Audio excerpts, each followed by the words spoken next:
The tale of Princess Diana, her elegance, her hardships, and the emotional storm that engulfed her tenure in the royal family has enchanted the globe for decades. However, a revelation so shocking comes to light right when we believe we have all the answers. Some new information has emerged, including a note that Diana wrote herself, secretly written by Diana and addressed to Princess Anne. A long-lost letter arrived at last, and the contents are very startling. In her letter, what exactly did she write? For how long was this letter concealed? Above all else, why did she confide in Anne specifically? Fasten your seatbelts, for this revelation has the potential to shatter our preconceived notions about the Queen, Diana and Anne. The shocking reveal, a tip that sent shivers down the spines of the British royal family's tight-lipped servants, began it all. Initial reactions were that it was just another one of those sensationalized tales circulating around the royal family, nothing more than a conspiracy theory. However, as the journalists doing the investigation delved further, it became apparent that this wasn't your run-of-the-mill wild guess. The discovery was of a very tremendous nature. Rediscovered was a long-lost letter that had been penned by Princess Diana herself. Even more startling was the fact that neither her sons nor Prince Charles nor even her closest friends were mentioned. The Queen's only daughter, Princess Anne, was the intended recipient. Just reading this made me wonder. It was widely believed that Diana and Anne did not have a close relationship. Actually, news accounts frequently depicted them as diametrically opposed characters, with one character being extremely extroverted and beloved by the general people, and the other character being cold and uncaring about public opinion. For what reason, then, would Diana deliberately confide in Anne? Claiming to have been unearthed in a secret royal archive, the letter had been concealed for many years. Why had no one ever brought it up before if it was real? Had it been hidden on purpose? If that's the case, then who stood to lose the most once the truth was out? A greater number of inquiries arose than responses. Who could have predicted that this letter would change the course of royal history? Does it hold the key to uncovering secrets the monarchy has long sought to keep hidden? One thing was certain: this letter was not like any other. Before we get into the contents of Diana's letter, it's important to grasp the gravity of this disclosure by exploring their complicated and frequently misunderstood relationship. The two women seemed polar opposites at first look. Diana was the brightest star in the royal family. She was adored by millions, had an innate gift for empathy, and never hidden her emotions. Unprecedented for a royal, she could strike up an emotional connection with everyone. She became the most beloved employee of the organization due to her warmth, friendliness, and capacity to connect with regular people. In contrast, Anne exemplified the polar opposite. She had always shunned the spotlight, prioritizing her responsibilities over emotional excess and drama. She was uninterested in receiving public adulation. Unlike Diana, she avoided the media circus that frequently engulfed the royal family and was famously forthright and unflinching. Rumors circulated for a long time that the two were rivals, with Diana seeing Anne as frigid and unapproachable and Anne as shallow and attention-seeking. Although there was some truth to this, the actuality was much more complex. Diana and Anne, however, shared an experience behind the scenes that few could fathom: the weight of being a princess in a family that prioritized duty above emotion. The stifling atmosphere of the palace, the weight of expectations, and the unwritten laws that governed their every action were all things they were familiar with. For what reason, then, did Diana decide to write to Anne? Maybe she recognized in her a survivor, a person who had managed to keep their sanity while living the high life as a princess. The intriguing part comes when one considers the possibility that Diana held the belief that Anne could comprehend her unlike anybody else. Did Anne ever reply to this letter, assuming she actually got it? On the other hand, was she determined to remain silent, as she had in previous royal scandals? What was the reason behind Diana's letter to Anne? Examining the letter's writing period, the mid-1990s, will help us understand its relevance.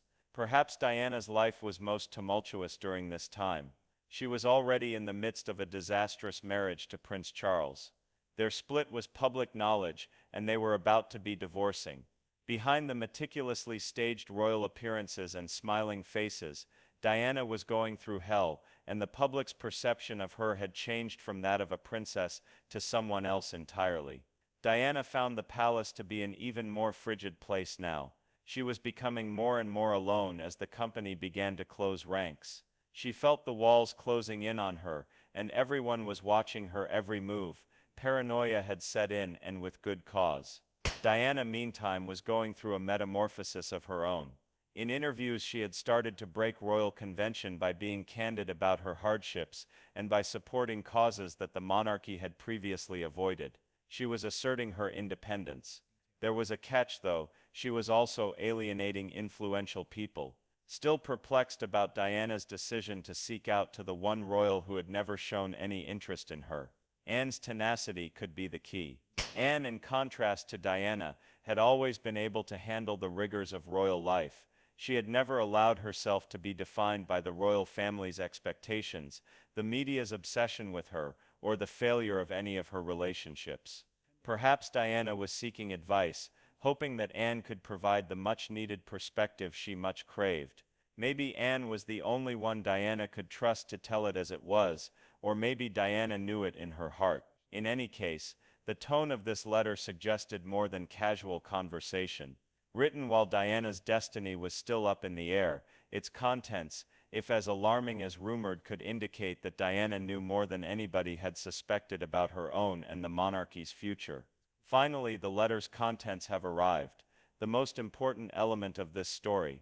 Someone detected something out of the ordinary when they initially examined Diana's handwriting. In this letter, her normally expressive and fluid handwriting appeared more trembling, as if she were writing while distressed. The letter was grave and full of introspection. This wasn't an angry woman losing her cool. Someone has come to a sad realization. It was all clear. Just a few months prior to her unfortunate death, she wrote the letter. Diana described her feelings of confinement and being hushed in the letter. Things are not what they appear to be, she wrote in her cryptic statements regarding individuals she had trusted in the past. However, everything changed when the phrase arrived.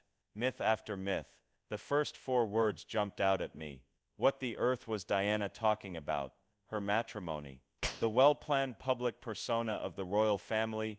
Or perhaps something much more profound, something that humanity was never meant to understand? Moving on to her sons, the letter expressed her worries about their future and the potential attempts by some factions within the monarchy to exert control over them. She was concerned that William would be changed into someone he wasn't, and that Harry would have a hard time fitting in. More so in the past 2 years than in the previous 30, I have sensed my mother's presence. Above all else, Diana left behind the letter as a message, a warning, knowing that someone would discover it and make sense of it. The mystery of why the letter had been kept secret for so long persisted, though. If Diana had actually written these words, then someone had gone to tremendous efforts to keep them hidden from view. The question of what other secrets were buried with them was even more mysterious. How accurate were Diana's letter-based predictions? Something about Diana's premonition was just plain weird. Regardless of the topic at hand, the future of the monarchy, the challenges her children would encounter, or the serious divisions within the royal family, she appeared to be light years ahead of everyone else. The haunting precision of her remarks has become undeniable since this covert letter to Princess Anne has come to light. Prescience, not conjecture, was at work here. She had witnessed every moment: William's transition into a contemporary monarch, Harry's departure, and Anne's subtle but crucial influence on the monarchy's continued existence. She hoped William wouldn't be stifled by the same inflexible mold that had ensnared her. She had hoped that he would be the one to unite the monarchy in its warmth and relatability, bridging the gap between the old and the new. And now that I see him, it's almost as if he took cues from her unwritten instructions. He has maintained an approachable and respectful relationship with his family while juggling his royal duties. He is more than just a figurehead, unlike previous heirs. His goals as a leader are strikingly similar to those that Diana had long advocated for. His approach to contemporary challenges, including as mental health activism and defying royal customs, mirrors the very improvements that Diana had hoped for. These things seem to have been whispered to him by her before he even assumed his role. Unlike William, whose future unfolded just as Diana had envisioned, Harry's chose a different path, one that Diana appeared to be afraid would occur. She had always had the impression that he was unhappy as a royal and longed for a life free of obligations. Plus, it's nearly terrifying to watch how he has emotionally severed ties to the institution. Diana foretold that the firm's reluctance to accept genuine change would drive customers away, and that royal demands may be stifling. It was exactly what Diana had hoped to avoid: Harry's departure, his public confessions, and his desire to leave it all behind, but she was unable to do. He experienced firsthand the kind of freedom she had never known existed. What's more interesting is that Diana appeared to recognize Anne's contribution to this developing monarchy in this same letter. She had noticed that Anne, despite her doting on royal duties, had subtly contributed to the monarchy's modernity, even though their relationship had been remote. Anne had fashioned out a career that demonstrated royals could be effective without theatrics, but she had never sought the limelight or chased public acclaim. Before everybody else, Diana had grasped this, and then there's the sentence that hangs in the breeze like an indisputable fact: things will work out for the best in the end. Everything she had predicted has finally materialized, even if it has been decades. True to her word, it's all there, permanently recorded in the annals of time. Hidden truths about Diana. Is there anything else she dropped off? More than just interest has been aroused by the appearance of this letter. This has rekindled interest in the possibility that Diana left behind other items. Whenever her innermost thoughts surface, they always expose something that the public was never supposed to know. This isn't the first time this has happened. Diana was one of those rare people who was both acutely aware of and concerned by her reality, according to the letters she wrote to friends, trusted staff, and even Charles throughout the years. Never were her letters merely correspondences. Careful consideration went into their composition, and they frequently disclosed anxieties that were almost prophetic. She once wrote to her former butler, Paul Burrell, expressing her fear that she was in imminent danger, and that someone was plotting an accident involving her vehicle. This statement's terrifying veracity has never diminished. Her feelings of being unheard, confined, and helpless against the system that controlled her life were detailed in letters in which she conveyed her emotional isolation. Her fears about what would happen to her when her separation from Charles was finalized were expressed in some of these, and those fears today seem little compared to what she went through then. Then there were Charles's personal letters. Despite the apparent breakdown of their marriage, her private letters to him revealed the extent of her anguish. She clung to an unrealized partnership, trying to cling on to something that had already faded before it had even started. Her statements carried more weight than those of an abused spouse. Those belonged to a woman who was aching to be heard.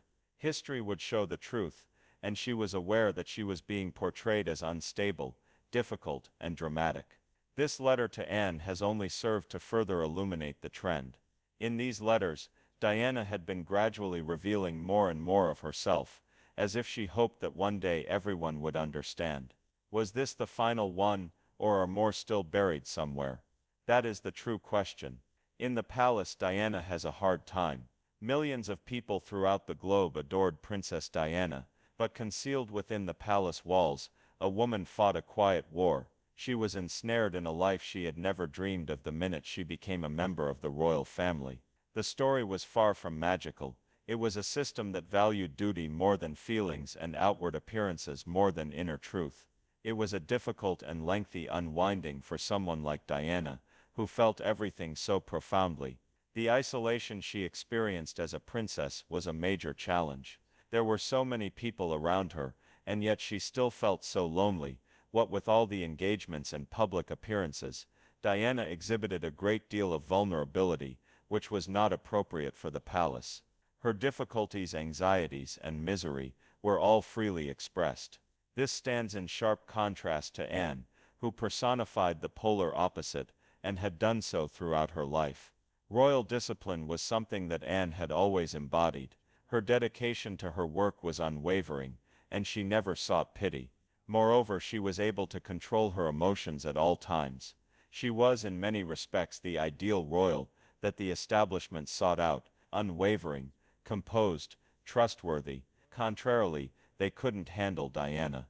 Intense, vulnerable, and full of surprises. There was no denying the difference between the two ladies. Anne was probably never able to grasp Diana's strategy, and Diana was never able to embrace Anne's reticence.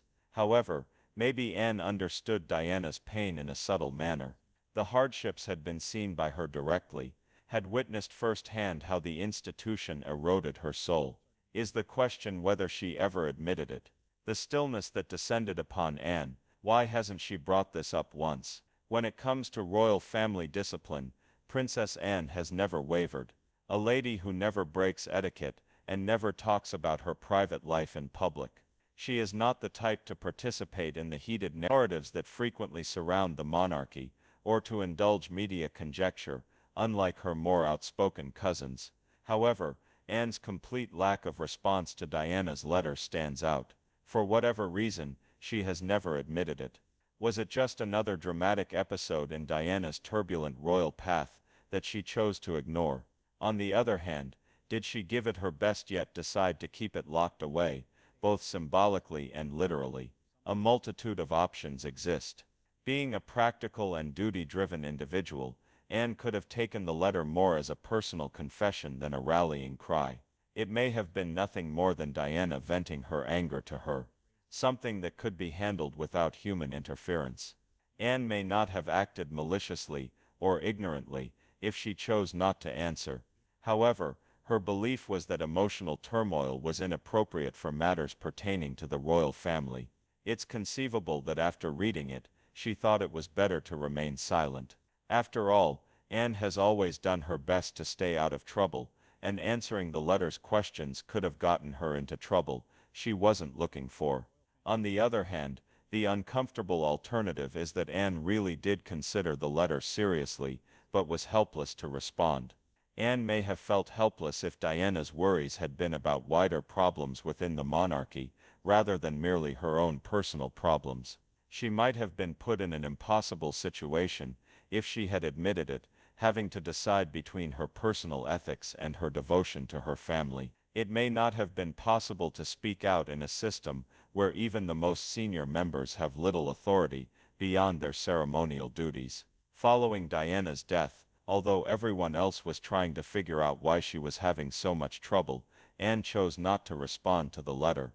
Did they mean well? Was it an accident that certain things remained hidden, or was it intentional? One of the royal family's long-standing reputations is its command of the story. Anne, being one of the most loyal members, may have thought that remaining silent would help maintain peace and harmony. Her quiet, however, is more pronounced than before the letter's appearance. The public is increasingly interested in knowing Anne's true thoughts on Diana's remarks, and many are waiting to see if she will ultimately speak up, or if the truth will be kept hidden, as it has been for many years. There is always a well-planned reaction from the royal family whenever a big scandal breaks. This reaction always follows the tried-and-true method of minimizing the damage, selectively acknowledging the scandal, and if required remaining silent. However, a particularly formidable obstacle has emerged in the form of Diana's letter. This goes beyond a single accusation or media scandal. Once again, it is Diana who has passed on, speaking. That, more than any transient tabloid drama, poses a far larger problem for the royal institution. It was expected that the palace would respond first. No sound. There has been zero public recognition or official announcement. The status quo appears to be in effect instead. Let the public's attention wane, the media cycle turn, and maybe something else will take center stage. Ignoring such a revelation is more difficult now than it was in the past due to the dominance of social media in shaping public discourse. Conversations probably sound quite different behind closed doors. Without a doubt, William, who now represents the modern monarchy, is cognizant of the gravity of his mother's remarks. He has devoted a great deal of time and energy to building his own legacy, one that honors Diana's ideals and the royal family's dignity. However, he is compelled to face a fresh aspect of his mother's history as a result of this letter, its contents and implications, which has the potential to change how the public views the very institution he is entrusted with protecting. Harry can practically guarantee a response. Vindication. He has often recounted his mother's hardships and the heartless system in which she was ensnared. Everything he has said is if anything supported by this letter. It is unclear, though, if he will publicly address the matter or allow it to speak for itself. In contrast, Charles and Camilla have distinct stakes. Although they are not named specifically, the letter does bring up previous grudges. The public is reminded of a past that many inside the royal family would prefer to forget when Diana's comments, worries, and hardships come rushing back. The monarchy has faced similar challenges in the past. The question today is whether it will try to weather the storm again or face it directly. The monarchy must face its history with every Diana disclosure, including this letter. It refrains from directly accusing anybody or exposing a wrongdoing. However, it performs a considerably more sinister function. An already frail institution is further undermined by this. The royal family's apparent lack of change after Diana's death begs the issues of whether they ever listened to her, whether they were too quick to reject her worries, and whether this matter has been resolved. Keeping the monarchy relevant has always required a fine balancing act between tradition and modernization. However, can it keep running behind closed doors in this age of heightened public scrutiny, when the younger generation wants openness and responsibility? The eerie letter from Diana serves as a sobering reminder that the systemic flaws were obvious even before anybody else recognized. The lesson of history is that unchecked fissures only widen with the passage of time. However, an even more disturbing concern arises from this disclosure. What percentage of Diana's narrative has been left untold? How many additional hidden messages, warnings, or insights could there be if this letter stayed buried for decades? And if they are real, what information may they provide? The monarchy has weathered controversy after scandal mostly by keeping the story under its control, but what transpires when Diana herself challenges that storyline, communicating using a medium that the general population is unable to disregard? For many, this letter confirms their worst suspicions regarding the inner workings of the royal family. This further proves that Princess Diana was much more than just a tragic figure in royal history or a media sensation. She had a sixth sense for what was really going on, and could see the collapse of an institution that appeared impenetrable at times. Even now her influence is threatening to undermine the monarchy she had aimed to modernize, and she isn't even here. The ultimate decision: what this means for Diana's legacy. Diana was more than just a figure in history. She represents rebellion, openness, and most importantly transformation. She is an icon. She is still widely considered a seminal figure in contemporary history, long after her death. The letter's recent discovery adds another layer to her reputation, solidifying her position as a visionary who recognized what others denied, rather than merely a tragic character. Intended as a warning or a plea, this letter adds another chapter to the ever-changing narrative of Diana's life, whether it's an expression of exasperation or something else entirely. That she was responding to more than only the demands of her royal position is brought to light. She had an idea of what was coming up next. She could see the monarchy's internal strife, her son's difficulties, and the fact that it was reluctant to change, the very transformation it required to stay alive.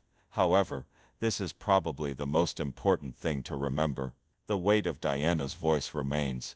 Whatever the case may be, she persists in molding the public's view of the royal family, despite all efforts to ruin her story. For both nostalgia and the truth, she continues to be a person that people look to, and the monarchy will never be able to escape the one thing it never really grasped so long as her words keep popping up, and her legacy keeps being as strong as it is now. To Diana, being a princess was never enough. Unstoppable she was, something that keeps going strong even when she's not around. In your opinion, what are the story's potential consequences? Post your opinions down here.